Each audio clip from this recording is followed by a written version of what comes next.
প্রিয় ভিউয়ার্স, আসসালামু আলাইকুম। চলে আসলাম আজকে আবার নতুন একটি ক্লাস নিয়ে, এবং ক্লাসের যে টপিক আমরা উপরে লিখেছি আপনারা একটু বোর্ডে খেয়াল করেন।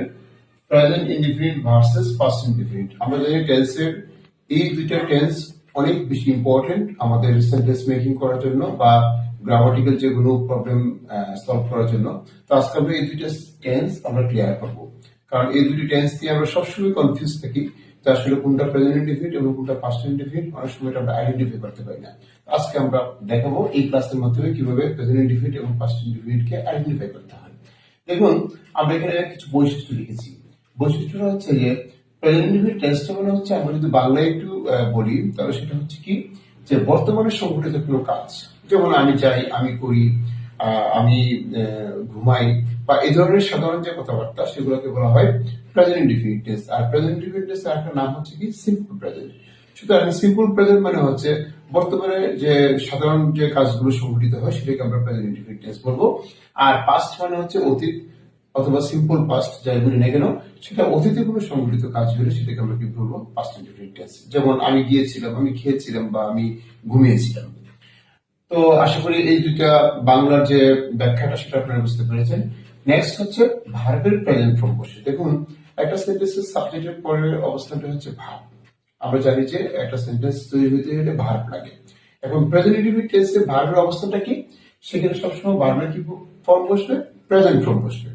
আর পাস্ট ইনডিফিনিটের ক্ষেত্রে ভার্বের কি বসবে, পাস্ট ফর্ম বসবে। আমরা যদি একটা এক্সাম্পল লিখি, সাপোজ আমি লিখলাম যে আই গো, তাহলে আমরা পাস্ট ইনডিফিনিটে কি লিখবো, এখন গো এর পাস্ট ফর্ম কি, ওয়েন্ট। Very simple. একদম দেখেন এই বিষয়টা যদি আপনারা পার্থক্য করেন তাহলে কি হচ্ছে, আই গো এটা ভার্বের প্রেজেন্ট ফর্ম বসছে, যেহেতু আমরা পাস্ট ইনডিফিনিট লিখবো, সো সেখানে কি হবে, আই ওয়েন্ট।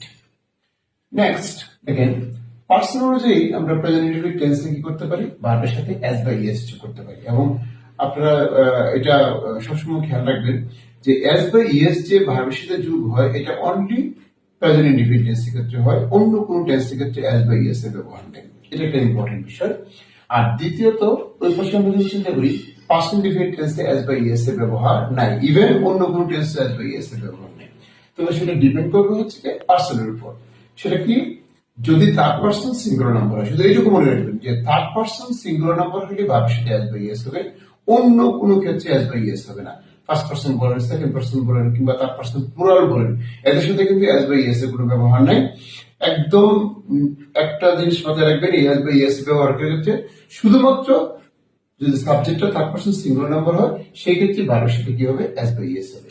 সাপোজ আমি এখানে লিখলাম যে হি, কি হবে, আমরা গো না লিখে কি রাখতে হবে এখানে, গোস।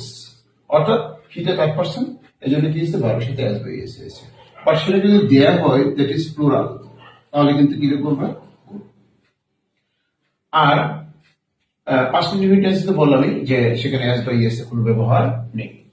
এরপরে আমরা আসি, যদি সেন্টেন্সটা প্রেজেন্ট ইনডিফিনিট টেন্সে যে সেন্টেন্সটা সেটা যদি নেগেটিভ হয়ে যায়, কোনো কারণে সেন্টেন্স যদি নেগেটিভ হয়, সেক্ষেত্রে আমরা যেহেতু প্রেজেন্ট ইনডিফিনিট টেন্সের অ্যাফার্মেটিভের ক্ষেত্রে কোনো নেগেটিভ অক্সিলারি ভার্ব থাকে না, সেক্ষেত্রে আমরা নেগেটিভ করার জন্য অক্সিলারি ভার্ব নিয়ে আসতে হবে। কাকে নিয়ে আসবো আমরা, ডোন্ট অর ডাজেন্ট, অথবা ডু নট অথবা ডাজ নট। এবং পাস্ট ইনডিফিনিট ক্ষেত্রে ডু এবং ডাজ এর পাস্ট টেন্স কি, ডিড, সেক্ষেত্রে definitely it would be didn't.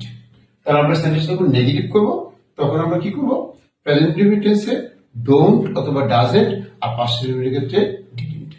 তো এই কয়টা পার্থক্য যদি আমরা মনে রাখতে পারি বা ধরে রাখতে পারি, বা এই ডিফারেন্সিয়েটটা আমরা করতে পারি প্রেজেন্ট ইনডিফিনিট এবং পাস্ট ইনডিফিনিটের মধ্যে, তাহলে আমরা সেন্টেন্সের যে কনফিউশন তৈরি হয় আমাদের একটা সেন্টেন্সকে আইডেন্টিফাই করতে, আশা করি এই কনফিউশনটা আপনাদের দূর হবে। আজকে এই পর্যন্ত থাক। নেক্সটে হয়তো এই প্রেজেন্ট ইনডিফিনিট এবং পাস্ট ইনডিফিনিটের আরো কিছু বিষয় নিয়ে আপনাদের সামনে হাজির হবো। সে পর্যন্ত ভালো থাকেন। ধন্যবাদ সবাইকে। আসসালামু আলাইকুম।